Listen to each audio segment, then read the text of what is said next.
It is a great honor that our guest for today in Thriving in Construction, the podcast, acknowledged our invitation to be sitting here next to me and sharing his expertise in this industry. Mr. Emilio Alvarez, founder of EFA CPA and currently managing partner at H&Co, a national leader in construction and real estate accounting with extensive expertise. In fact, he regularly works with more than 100 construction contractor clients where he provides a wide range of attestation and tax services, financial reporting, and business consulting. Without further ado, please help me in welcoming Mr. Emilio Alvarez. Welcome to Thriving in Construction, the podcast.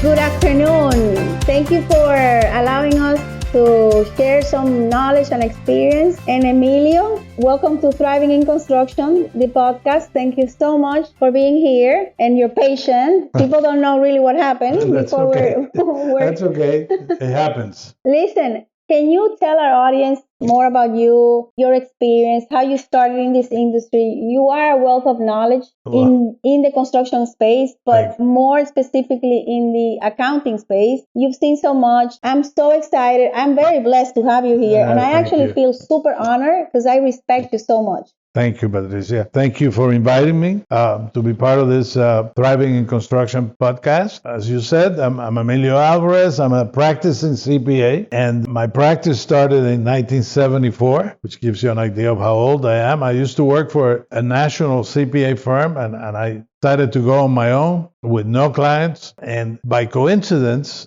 my first few clients were contractors. Back then, the first Cuban Americans were beginning to emerge as general contractors and plumbers and electricians. And they were beginning to need, they wanted to bid on public work, so they needed payment and performance bonds. And in the process of assisting them, I realized that while they knew about reinforcing steel and concrete and drywall, they didn't know anything about or didn't know what they needed to know about the finances of their business. And I also noticed that they needed assistance in their relationship with the sureties, with the bonding company. So I decided to create a boutique, a CPA firm in a niche. Since then, all of my clients are contract. So it's been a while and a lot has happened. In 2019, I merged my practice with H&Co LLP, which is a larger local firm, and that's where I practice today. I'm a partner at H&Co, and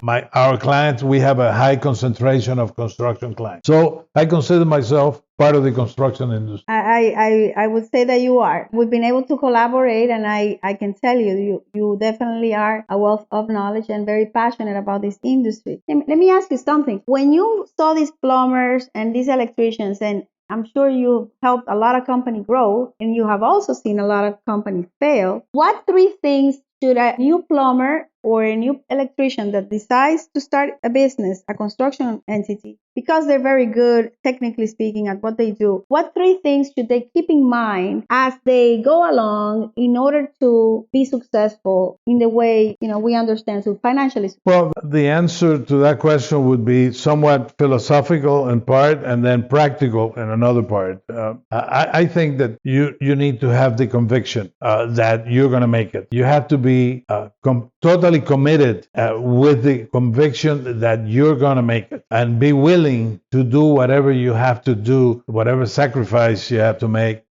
I tell my construction clients that when I ask them, what do you do for a living? And they tell me, well, I build houses, or I build buildings, or I build roads. I say, well, not so fast. What you do for a living is you control risk and you manage cash flow. Those are the two things that a contractor has to do in an excellent way. Oh, by the way, some job is being built, of course, but the main thing is to control risk and manage cash flow. And you need to do that with the conviction that you're going to make it. Now, in the philosophical part of my answer to you, I have to tell you that what is required is passion in the pursuit of excellence. And that statement contains three words: passion, pursuit, and excellence. In life, every successful person that you know, if you analyze it, is passionate about what they do. Why do I use the word pursuit? Because you never make it to excellence. You become excellent in the pursuit of excellence. But you must never believe that you reached excellence, because if you do, you lower your guard and you mark the beginning of the end. So it's a constant pursuit. It's not a destination. And excellence, because only excellent people make it in life. In everything you do, you have to be excellent. I can deviate for a second and tell you that I look forward when I have to fly into LaGuardia, because at LaGuardia Airport in New York, the best shoe shine in the world works there. Yeah. And I make sure to stop and have my shoes shine, because he is the best that I know. What, So you have to be excellent at anything that you do. You can be a neurosurgeon or a shoe shine or a construction person. You just have to strive for excellence. What's excellence? It contains the word pride. It contains the word results. Excellence is when you are delivering a product that is accurate, timely, and at a fair price that is fair for everyone. In a nutshell, what I think. Tell us more about construction. I mean, you've been, is it 40, what's it, 40? More than 45. More than 45 years in this business. How do you see, can you give us a perspective as to 45 years ago, what was construction? Halfway into that, and now, where are we going? The challenges vary with time. I remember in 1974, 75, 76, that the Cubans that were sometimes couldn't even get a license to practice because there was a control of the marketplace. That challenge doesn't exist today. But you ask any of the old timers and they will tell you that that was one big challenge. Then throughout the years, we have had ups and downs, because the construction industry has the ups and downs that go with the market. And there have been moments when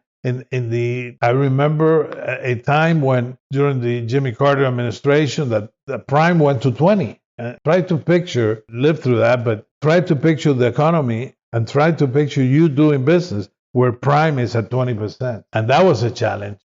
Then we had some very good times in the construction industry. Then came in 2008 and 9, 2007, 8, and 9, when it took a big dip and it was very difficult to operate. And then we started living through a period of low interest rates, and for those that are doing business in Southeast Florida, a period where the whole world wants to live in Southeast Florida, and the demand for housing is unbelievably high, and coupled with low interest rates, it's a lot of companies are doing very well. Then that was followed by a pandemic that caused an interruption in the flow of goods, of the chain of supply, and it created an absence of human beings in the job market that raised the price of labor, and the shortage of supplies also created an increase in material price. So today,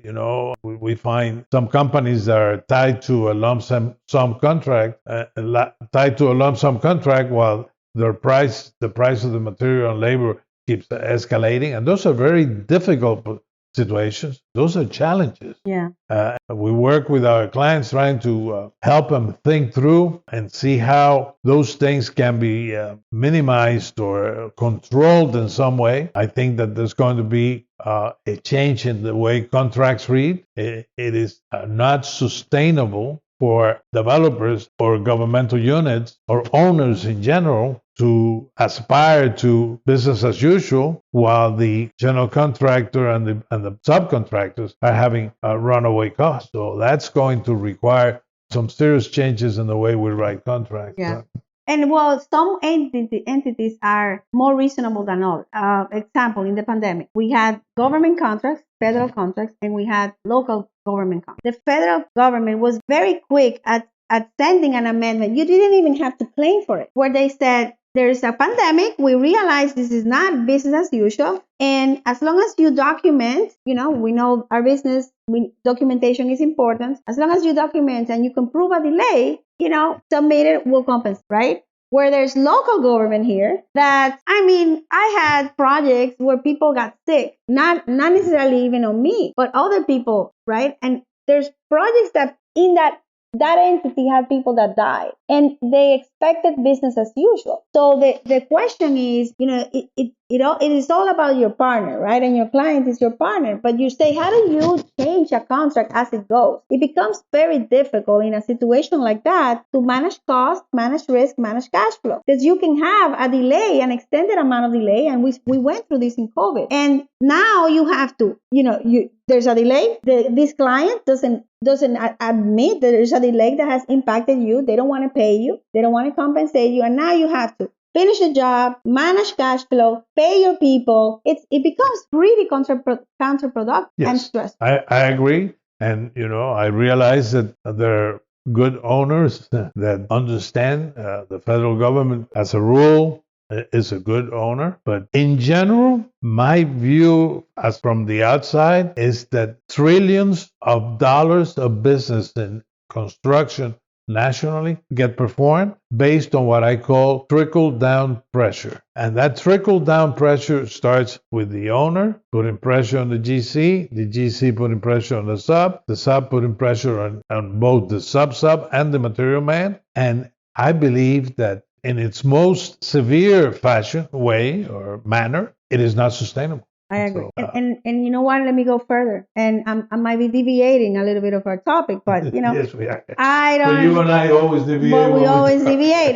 But I am sorry, but I'm not going to let this pass because I'm very passionate about this stuff. And that trickle down pressure, the way you beautifully articulated, creates so much stress in the people that are actually boots on the ground executing, because there's a reason why this industry is second highest rated suicide. And men, because we talk about women in construction, but men suffer a lot of these consequences because the men typically it's not even connected to their own emotions. They don't talk about it. They're isolated in a world that is happening to everyone, but they cannot even articulate what's going on. And you're supposed to be the same. You're supposed to leave everything that you have at home, but with this trickle down pressure, I have never heard someone say it like this. But you're absolutely right. This industry needs change. Yeah, well, I view it from the outside as an auditor, as a CPA that gets to do the financial reporting and the tax work of many contractors, over 120 contractors we have as clients. I get to see the result of this situation, and it's a high pressure. On the other hand,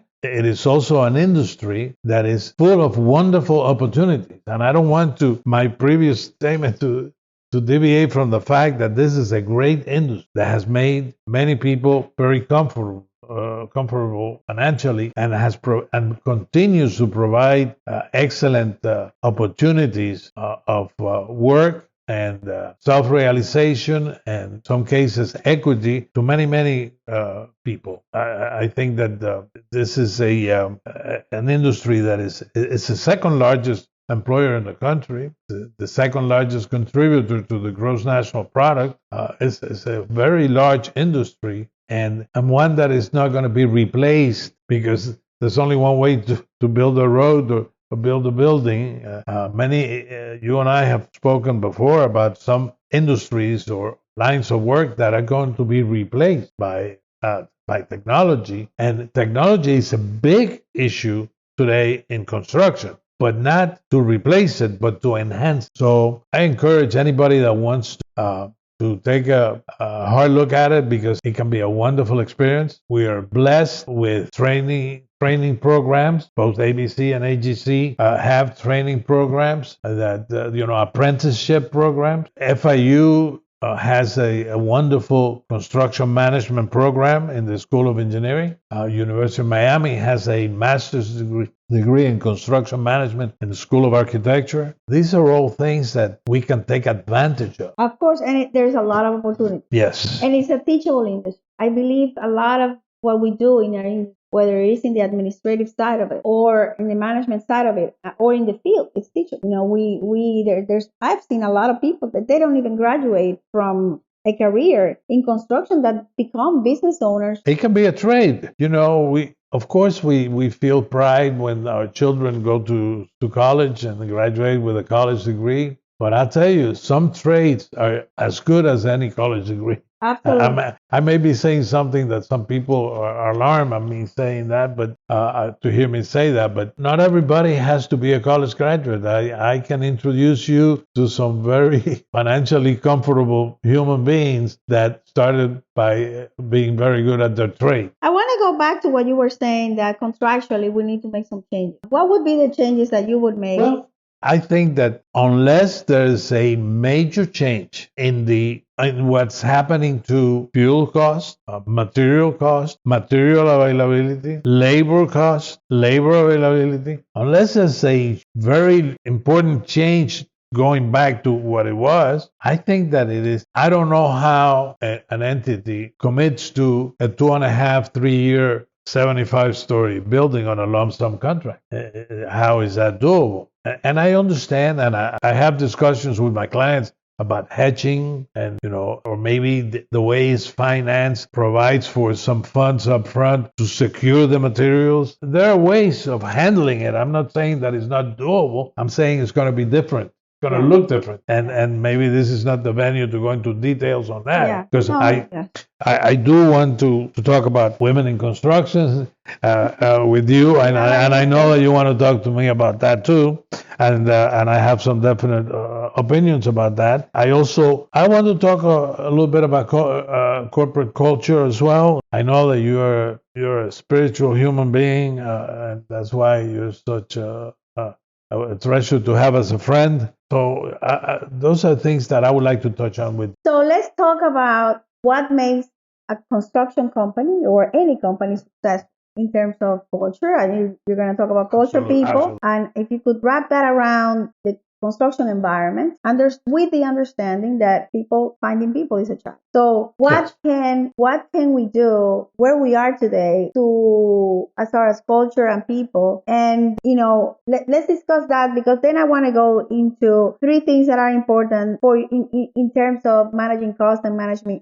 risk for people to have that kind of awareness. I haven't had the opportunity to work with, and the way sometimes the distinctions, what you need is a 2 millimeter change. And when it comes from somebody like you, for me, it was paramount. Like when we talked the first time, you said, you're really only in the business of managing cost and managing. You isolate everything else that is a distraction, noise, and now you know where to focus on. So that's one of the things that I want you to give us more of your experience. If I could break your brain apart and well, whatever is left of it. Well, I have to begin by saying that cash is king. I mean, you might as well have that tattooed on your face. Cash is king. In this business, cash is king. Now, having said that, finding good people to work for you is absolutely of paramount importance. I think that you have to try to, there's a leader. We talk about leadership a lot, and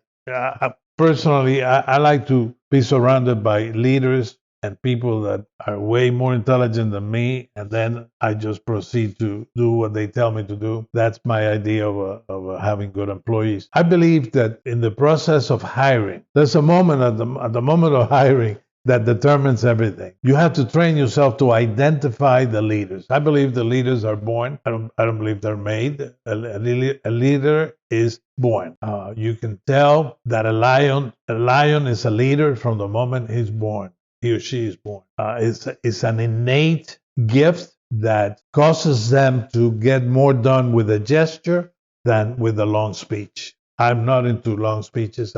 Some people can talk and be very good at talking, but there's no substance. I think you have to, at the moment of hiring, look for that person that is the leader. So what's the trait? What do they have? What do you see? What do you find? What are you looking for?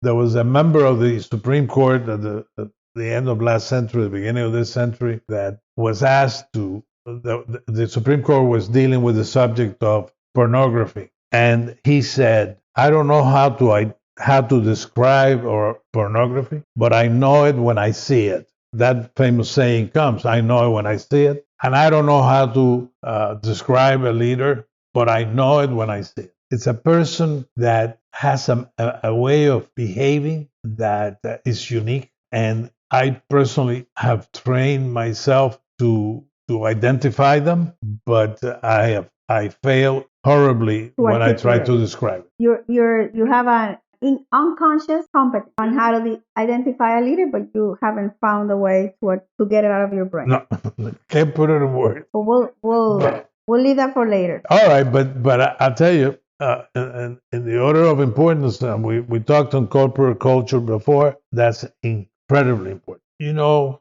when we found ourselves in a situation a few months ago where, for some reason, a client paid our invoice twice, and the lady that works in the receivables came to me and said, "Look, this happened. What do I do?" And I said, if you have to ask me what are we going to do, I have failed terribly. Yeah. Because you need to know in every moment of your life that there's only one way that Agent Co will handle that. Based on culture, based on values. Yes. Based on your mission. Absolutely. So a corporate culture is important. Now, there's a problem that we are now working remotely and asking to foment culture. And that is impossible. It's impossible because corporate culture requires collaboration, and collaboration cannot be done. I say that the way I say it in words is total eclipse is not conducive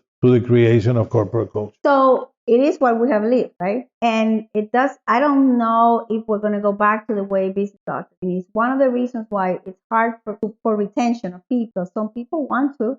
You know that, are you familiar with Metaverse? I know what it means, etc., but I'm an old man, so. So I have been exposed to that environment where you go in and it's almost, and the world is going to a place that we've never been. I understand. I understand that. So we're going to have to figure out ways on, but I understand, I really, what I interpret, my experience, and I am big in culture, because we have a process of hiring that I'd rather be without the work than compromising culture. Mm-hmm. It's so important. And I think a lot of it is connection. How do you develop trust in a team, build a team without a connection, a rapport? And so this is where the challenge is. How do you do it via Zoom? Yes. How do you do it when people could be they don't turn on the camera? No, you have to have lunch with somebody. You have to have a conversation at the water cooler with somebody. You have to learn about a person's needs and fears and strong points. But you know what? You know what is sad?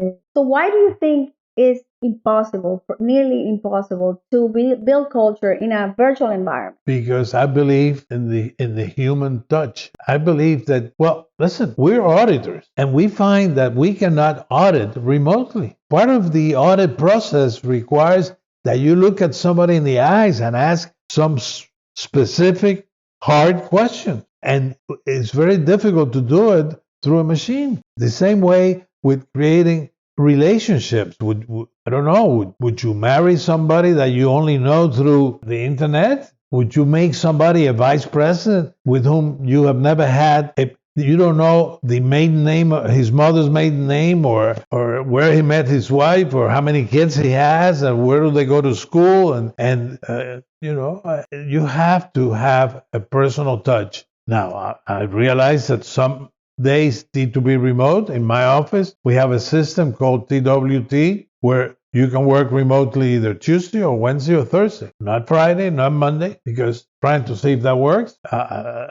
mixture, a hybrid system will always be there. But a totally remote system, I don't believe it will exist. It does exist, but it doesn't create culture.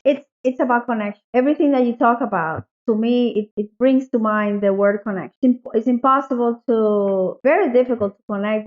You can make some progress, but I agree with you. How do you know the emotion that the person is feeling? You know that they're creating an AI to detect via the computer what your emotional state. Believe that? I'm gonna have to learn to fake it. So let's move on to other topics. So tell me about culture. You've dealt. How many companies have you dealt with? Can you have a number for that? Construction company over my life? Yeah, but there's a lot. It's hundreds. So tell me how does the construction industry embraces the concept of culture and people? in your experience? Well, I think that this industry has changed a lot. We have changed from the guys that would whistle at women from the job site as they walk by the sidewalk to where today, not women, human beings are respected. And I think that construction companies have taken that serious and changed that into a corporate culture that respects everyone and has feelings for things other than how many linear feet of pipe that you lay today. So that's much to the credit of the mentoring from some of the bigger companies that flows down to the smaller companies, and they see the value in it. So to that point, and being in the Women in Construction Week, I have to tell you that more and more women, I see more and more women, even in the field. They play such a valuable role in the process. I personally, although I'm an older Cuban, I believe that women. I believe in women intuition. I am convinced that my wife is smarter than me. With all due respect to my sons, I think that my daughters are smarter than my sons, and maybe smarter is not the word, but it's that emotional intelligence that we tend to bundle up into one word because we try to find one word for everything in life, and it's intuition, and there's no substitute for that. In my office, we have many women, both in the construction tax department and the construction auditing department, and they visit job sites. They come up with observations that blow my mind, and they belong to Women in Construction, which is an organization. I think they had a meeting yesterday in Pompano Beach, and they were all there. National Association of Women in Construction. Yes. Yeah, I've been part of them too. Okay. Very important role. Absolutely, and that's happening, and it's happening more and more. You have been listening to Thriving in Construction, the podcast. To get our latest updates and avoid missing an episode in the future, head over to our website, patriciabonilla.com, and click the podcast. And then please subscribe. We want to hear more about you. This is Patricia Bonilla, and once again, thank you so much for being a part of Thriving in Construction, the podcast. I know a woman that's an estimator for a rather large local firm, and she's, by the opinion of many, one of the top estimators in town. The next president of the South Florida AGC, there's a current president, but there's a vice president that will be the next president. It's a woman, and it's the first time that a woman is president of South Florida AGC. Yes. And she is, her specialty is safety. She's the head of safety of a very large local firm, a local construction company. Coincidentally, she interviewed me this week for the women. I saw it. She interviewed me. Yeah. And the company that she's working with, I love that company, the leadership of that company. They're really amazing. A lot of good culture in that company. Yes. So I agree true. with you. There's a lot of great changes happening. Yeah. I get, in my line of business, I get to know a lot of CFOs and controllers of construction contract, and a lot of them are women. I have a friend in San Diego who's the CFO and vice president of finance of a $1 billion a year company, and that woman is, she teaches around the country. We teach together in many conferences, and she is really an amazing human being and an amazing CFO of a very large company. So women, the concept of the women don't belong in construction, that's passé. Behind the past. Totally. They're here to stay and to make a big contribution. Absolutely. When you articulate so well that a company in construction is really managing risk and managing costs, if you can, and I know you're a teacher also, one of your passions, if you can tell me 3 things that you gotta be aware of in the big picture. What is it that hinders people from the cash flow perspective and from the risk management perspective when you show up in a company that didn't deliver the right results? What 3 things happen that shouldn't have happened? First, let me define risk, because when we say risk, we think of a guy that's falling off a scaffolding, and that's not what I mean by risk. Of course, that needs to be it, but I let OSHA take care of that. Risk is when you are involved in a job that is a lump sum contract and your materials and labor prices are running away from you. Risk is when you have a job that is 98% complete and is $500,000 underbilled. Risk is when the amount of money left to requisition in a contract is a number smaller than the estimated cost to complete on that contract. I can go on, but I think you get it. That's the risk that you have to control. As an auditor, that is the risk that I control. That I don't control, I report on. That's the risk that makes me audit more. I have to increase the scope of my examination when there are issues like that in the WIP, in the work in progress. Ask more questions. Yes. Ask for more evidential matter. I need to be convinced. An asset has to be realizable to be an asset. An asset has to meet 4 requirements. It has to exist, it has to belong to the company, it has to be properly stated, meaning the right amount, and it has to be realizable, which as accountant talk for, it has to become cash one day. So is this underbilling going to become cash one day? And I need to know, and you need to know, and the project manager needs to know. As a matter of fact, the first person that shouldn't have allowed it to happen, with all due respect, is the project manager. What happened here? Now, dare I say that really it's not really a problem. It's just that we're late in the billing. How is that an acceptable answer? You're late in the billing. Why? What were you doing? Billing is a sacrosanct function that determines cash flow. And I said earlier in this conversation with you that cash is king. So those are the type of things that I have my list of successful, going back to the word success, successful companies. And let me tell you, they all have things in common. Which is? It's a long list. It's a long list, some of which we have touched on during our conversation today. They bill on time? That's for sure. They bill on time? And they're always overbilled. They're not underbilled. Underbillings are abnormal. You heard me say that many times. Underbillings are abnormal. And oh, by the way, and the overbilling should be in the bank. When you say that, that's overbilling, underbilling is money that should be in your bank, right? Is that what you said? But no, and I'm saying that the overbilling should be in the bank. Because if you overbill, you collect it, and you spend it on something else, then you're postponing the catastrophe. What constitutes an outstanding project? Well, knowledgeable, dedicated, organized, always overbilled, never underbilled, capable of proving the estimated cost to complete at a moment's notice without batting an eye. And what I just said is a gigantic statement. Knowing what the estimated cost to complete is on a job is something that it makes a difference between making it or not making it. It's that simple. So it'd be good if that person is also affable, but that's, I'll take a nasty project manager that is very good at what he does any time of the day. Yeah, some people actually, a project manager is supposed to be very in touch and in tune with the schedule of value, the billing, anything that relates to billing. Sometimes people go through approvals of percentages of completion without realizing by line item how much money you have left to complete that task. So when you have that disconnect, and actually the industry has a process that monthly you could be looking at. You don't have to wait until there's a storm, but just looking at how much money are you approving and how much money. To me, it's more important how much money is left to finish the task than how much you are approving, because people sometimes don't even ask those questions. No, but I agree with you. As a matter of fact, every surety in the country agrees with you. If you ask a surety underwriter, you can only keep one number of the whole financial. This client just gave you a 15-page financial statement, but you only get to keep one number out of the 15-page. He will tell you total estimated cost to complete. Yeah. That's the amount that can get you in trouble. Yeah. And when you're not in touch. And then you have to ask yourself, how many of your project managers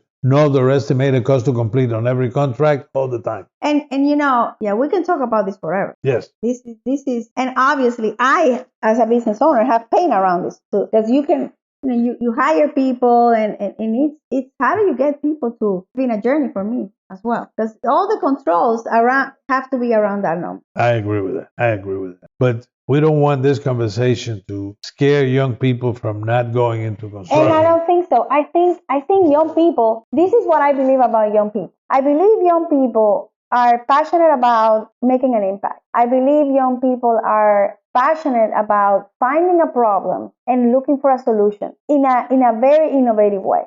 this is what I have learned about young people. I love young people. And this is why I think, we need more young people coming into construction. Yes. But I also believe more diverse, more diversity and inclusion, because that's how we can bring more ideas and we can innovate even more. I don't like when I surface a challenge, it's more so that we understand where we are so we can go to where we want to be, not to scare you. I agree. And we should not be scared by a challenge. We should be encouraged by a challenge. Yeah, and excited. Somewhere in a conversation with either you or your assistant, we talked about false image of, in order to be in construction, you have to be strong and be wearing a T-shirt that's 2 sizes too small, and be a tough guy. That couldn't be further from the truth.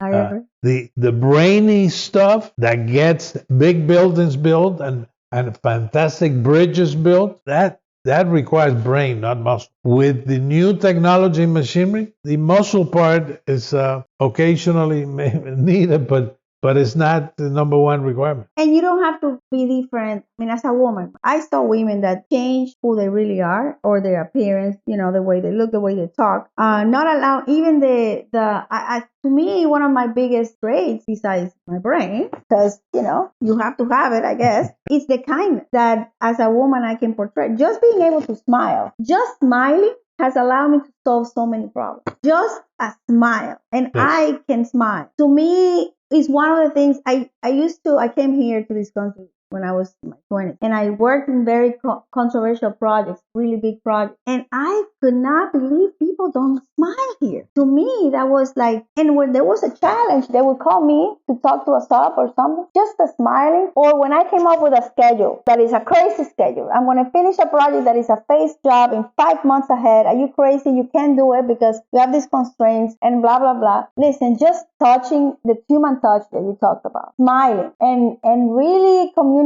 why is this important, got me concessions that other people couldn't get. Just that. I believe sometimes just simple things get you solve bigger problems. There's room for everybody. Yeah. And construction, talking about accounting, it's a niche. You become an accountant and you become specialized in construction. That has to be a beautiful journey, would you say? Yes.